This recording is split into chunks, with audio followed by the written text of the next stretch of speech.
Good morning students. आइए आज हम बात करते हैं चैप्टर 9 आहार आयोजन, जो कि आज मैं इसके बारे में आपको बताना चाहूँगा कि कोरोना कोविड-19 की वजह से जो समय हमारा निकला है और ऑनलाइन जो क्लास चल रही है उसमें मैं बता दूं कि आपके पाठ्यक्रम में कुछ संशोधन हो चुका है।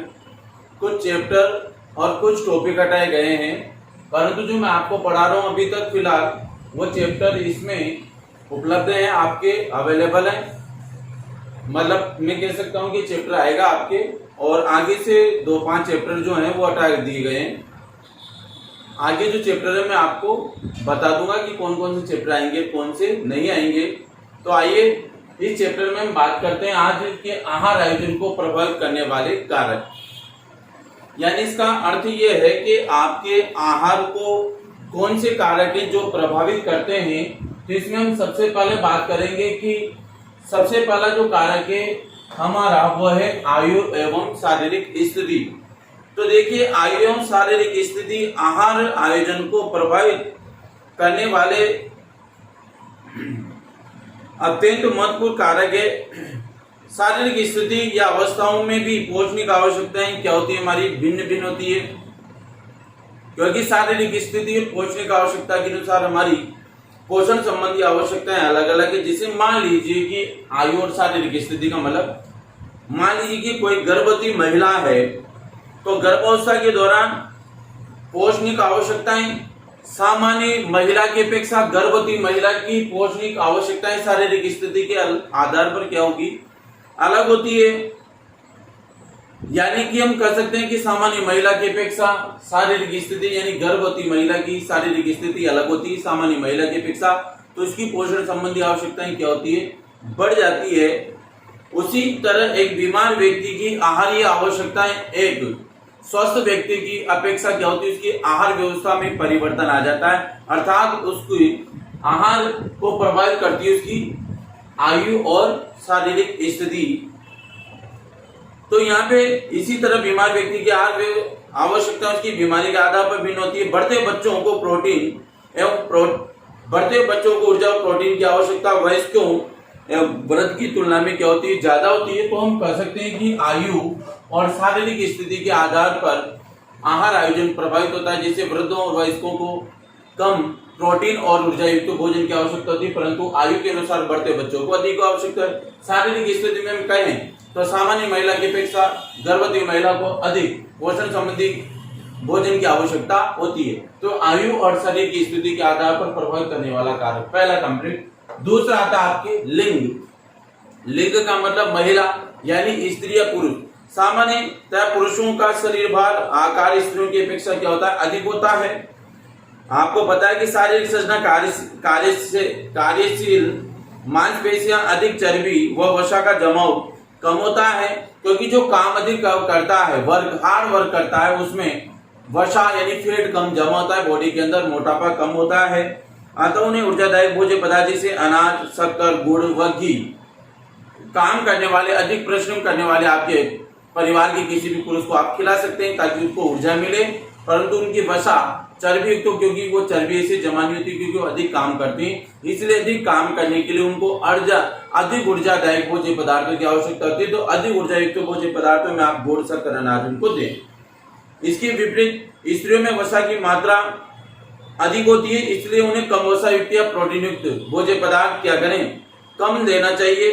क्यों कम वसा युक्त और अधिक प्रोटीन युक्त भोज्य पदार्थ महिलाओं को दें, क्योंकि वसा काम कम करने के कारण उनमें फैट अधिक हो जाता है, मोटापा बढ़ जाता है। तो लिंग के आधार पर पुरुषों को तो अधिक ऊर्जा युक्त और वसा युक्त भोज्य पदार्थ दें, और महिलाओं को क्या करें, कम ऊर्जा युक्त और प्रोटीन युक्त भोज्य पदार्थ दें, ताकि उनका लिंग और आयु के अनुसार भी यह आपका आहार आयोजन प्रभावित होता है कि आपको कैसा भोजन देना है। नेक्स्ट, जलवायु एवं मौसम के आधार पर यदि हम बात करें तो ठंडे प्रदेश में रहने वाले लोगों को गर्म प्रदेशों की अपेक्षा क्या होती है, आपको पता है, अधिक ऊर्जा की आवश्यकता है, क्योंकि शरीर टेम्परेचर जब कम होता है तो सर्दी के दिनों में अधिक भोजन करते हैं। कारण उसका क्या है, क्योंकि शरीर का तापमान बनाए रखने के लिए शीत प्रदेशों में रहने वाले लोगों को अधिक ऊर्जा युक्त भोज्य पदार्थ की आवश्यकता होती है, ताकि उनका शरीर का तापमान सामान्य रख सके। यही कारण है कि ठंडे प्रदेश में रहने वाले अधिक ऊर्जा युक्त और प्रोटीन युक्त भोज्य पदार्थों का सेवन करना चाहिए, जबकि गर्म प्रदेश में रहने वाले लोगों को कम ऊर्जादायक और कम प्रोटीन युक्त भोज्य पदार्थ का सेवन करना चाहिए। ये हो गया आपके जलवायु मौसम। 4 है क्रियाशीलता। अब आपको पता है कि क्रियाशीलता क्या था, आपको पोषक तत्वों की मात्रा कम या अधिक की जाती है, जिससे शारीरिक श्रम करने वाले मजदूर को अधिक ऊर्जा की आवश्यकता होगी कि नहीं होगी, क्योंकि शारीरिक श्रम अधिक कर रहा है, उसको अधिक ऊर्जा की आवश्यकता है। ठीक उसी प्रकार ऑफिस में कार्य करने वाले यानी बैठकर काम करने वाले व्यक्तियों को कम ऊर्जा की आवश्यकता होती है। तो फर्क यही है इसमें क्रियाशीलता में कि अधिक हार्ड वर्क करने वाले को अधिक ऊर्जादायक और ऑफिस में बैठकर कम करने वाले व्यक्ति को उसकी क्रियाशीलता के आधार पर कम भोजन देना चाहिए। तो आपकी क्रियाशीलता भी आर आयोजन को प्रभावित करती है। नेक्स्ट है आई। अब देखिए आपको पता है कि मान लीजिए कि जिस परिवार की आय ज्यादा है या कम है, तो बढ़ते भोजन पर कोई भी व्यक्ति विशेष का सबसे ज्यादा खर्च आय का किसके ऊपर खर्च होता है, भोजन पर खर्च करता है।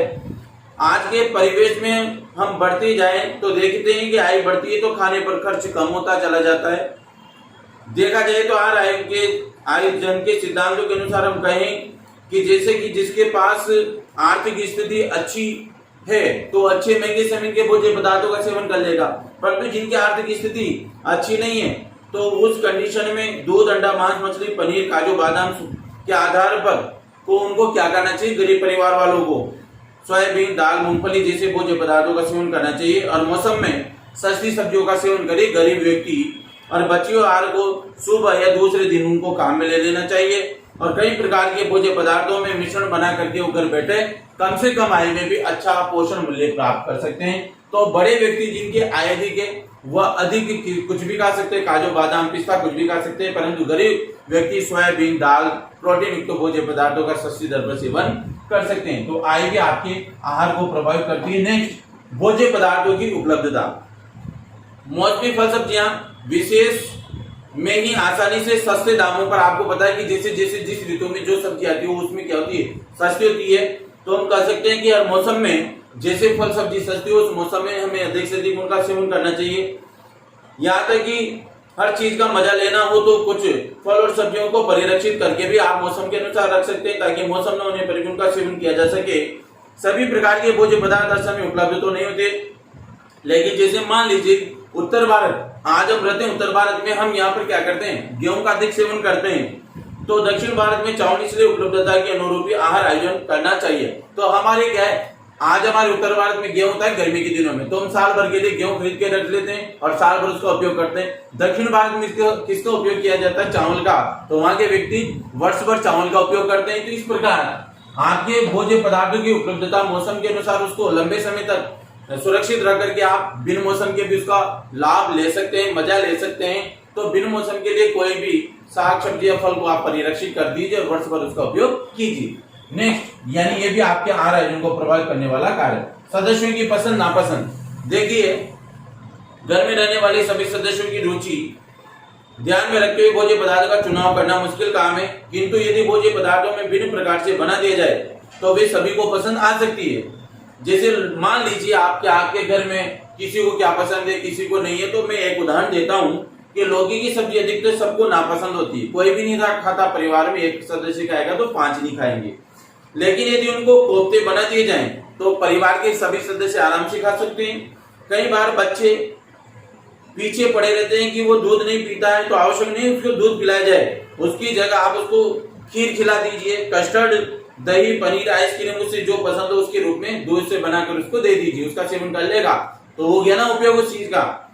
इसी प्रकार सदस्यों की रुचि के अनुसार आपको क्या करना है, और सदस्यों की पसंद नापसंद को ध्यान में रखते हैं आहार आयोजन को प्रभावित करने वाले कारक में जिसको जो पसंद है उसमें परिवर्तन करके और दे दीजिए, जो नहीं खाएगा वो भी खा लेगा।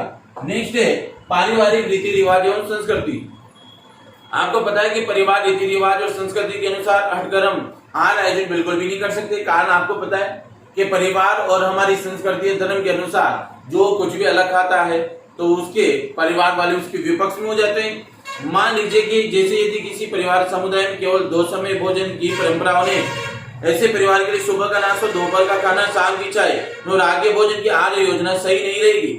ऐसे परिवार के लिए शुरू में आहार आयोजन के समय भोजन के प्रारंभ धीरे धीरे के आहार में परिवर्तन किया जाए। जिसे मान लीजिए त्योहार, जन्मदिन, विवाह आदि के मौकों पर आहार आयोजन प्रतिदिन से भिन्न होती है, लेकिन वह भी रीति रिवाज एवं संस्कृति के अनुरूप होनी चाहिए। जैसे दीपावली तथा होली पर मिठाई विशेष व्यंजन तैयार करना, मकर संक्रांति के लिए तिल व्यंजन, ईद के मौके पर सेवइयां, क्रिसमस पर केक आदि बनाना चाहिए। तो यहाँ पे क्या हमारी संस्कृति के अनुसार जो त्योहार आता है उसके अनुरूप हम वही खाते हैं। हमारे दिन भर में मान लीजिए आपके घर में 2 टाइम का खाना बनता है, 1 टाइम नाश्ता होता है, तो उसके अनुरूप चलोगे आप उसके विपरीत जाते हो तो परिवार के आपके या संस्कृति का विरोध हो जाता है। यहाँ तक कि दीपावली पे, होली पे आप मीठे व्यंजन बनाते हो, ईद पे सेवइयां बनाई जाती है, क्रिसमस पे केक बनाया जाता है। तो इसी प्रकार व्यक्ति क्या करता है, अपने धर्म और संस्कृति के अनुसार आहार आयोजन तैयार किया जाता है। परंतु ये संस्कृति रीति रिवाज भी आपके भोज्य पदार्थ आहार को प्रभावित करते हैं। नेक्स्ट है महिलाओं का कामकाजी होना। कामकाजी महिलाओं से हमेशा तोहमत होती है कि वो संतुलित आहार अपने परिवार को नहीं परोस पाती, क्योंकि उनमें दोहरी भूमिका होती है। अक्सर ऐसा नहीं होता जिस समय निकाल कर ये पूरी तैयारी करती है कि हमें दूसरे दिन के भोजन में क्या क्या शामिल करना है। नहीं, गृहिणी के सामने चुनौती होती है कि उसके परिवार के सदस्यों को उसको क्या क्या खिलाना है, क्या नहीं खिलाना है, चाहे तो बाजार में उपलब्ध हो या नहीं हो, या बनाने के लिए तैयार भोज्य पदार्थ जैसे पिसे मसाले, सॉस, जैम, पकाने के लिए तैयार सब्जियां, हिमीकृत पैकेट। यहाँ तक कि आपको पता है कि जैसे दाल, चावल, सब्जी तीनों एक साथ कुकर में अलग अलग खंडों में रखकर भी पकाई जा सकती है। साथ ही हम कह सकते हैं कि टीवी देखते समय औरतें घर में साग सब्जियां साफ कर लेती है, यानी कोई भी कार्य जो होता है वो फ्री काम में कर लेती है। एक्स्ट्रा कार्य सब्जियां साफ कर सकती है, चाहे तो हफ्ते भर का आहार आयोजन भी कर सकती है ताकि रोज सोचना न पड़े। यानी कि हम ये कह सकते हैं कि कोई भी महिला जैम, जेली या कोई भी भोज्य पदार्थों को तैयार करके और उसको क्या करते हैं, वो कामकाजी हो जाए, तभी एक्स्ट्रा काम में हुआ। टीवी देखते वक्त एक्स्ट्रा काम, सब्जी काट लिए, धो लिए, कुछ भी, तो वो एक्स्ट्रा काम हो गया। तो कामकाजी होते हुए भी ये आहार आयोजन को महिलाओं का कामकाजी होना भी प्रभावित करता है। लास्ट है पोषण संबंधी ज्ञान।